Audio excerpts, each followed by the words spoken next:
নির্বাচনের আগে গিয়েছিলেন সুপ্রিম কোর্টে, এবার নির্বাচনের পরে দলের ভরাডুবির পর হাইকোর্টে হাজির হয়েছেন রাজ্যের প্রাক্তন মুখ্যমন্ত্রী মমতা বন্দ্যোপাধ্যায়। বৃহস্পতিবার সকাল 11টার কিছু আগে হঠাৎ হাইকোর্ট চত্বরে পৌঁছে যান তৃণমূল নেত্রী। আইনজীবীদের মতো কালো কোর্টে হাইকোর্ট চত্বরে হাজির হন তিনি। বৃহস্পতিবার ভোট পরবর্তী অশান্তির একটি মামলার শুনানি ছিল প্রধান বিচারপতি সুজয় পালের এজলাসে। সেখানে সওয়াল করেছেন তিনি। প্রধান বিচারপতির এজলাসে তৃণমূল নেত্রী মমতা বন্দ্যোপাধ্যায় বলেছেন, প্রথমবার কলকাতা হাইকোর্টে সওয়াল করছেন। 1985 সালে বার কাউন্সিল তার নাম নথিভুক্ত হয়, তারপর থেকে সদস্যপদ রিনিউ করেছেন। ভোটের পরে শিশু, নারী, মুসলিম কাউকে রেয়াত করা হচ্ছে না, বিবাহিত মহিলাদের ধর্ষণের হুমকি দেওয়া হচ্ছে। প্রতিদিন এসব অভিযোগ আসছে।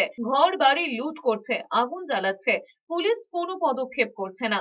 আদালতের অনুমতি পেলে এই অভিযোগগুলি অতিরিক্ত হলফনামায় উল্লেখ করবেন। রাজ্যের মানুষকে বাঁচান, এটা কোনো বুলডোজার রাজ্য নয়, এটা পশ্চিমবঙ্গ, প্লিজ রাজ্যবাসীকে বাঁচান।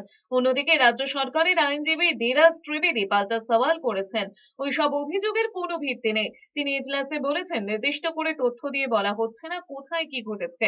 রাজ্যের পুলিশ সতর্ক এবং সক্রিয় রয়েছে।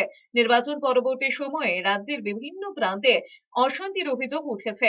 সেই অভিযোগগুলোর প্রেক্ষিতে হাইকোর্টে একটি জনস্বার্থ মামলা করেছেন তৃণমূল সাংসদ কল্যাণ বন্দ্যোপাধ্যায়ের পুত্র আইনজীবী শীর্ষান্ন বন্দ্যোপাধ্যায়। বৃহস্পতিবার হাইকোর্টে প্রধান বিচারপতি পাল এবং বিচারপতি পার্থসারথী সেনের এজলাসে ওই মামলার শুনানি হয়।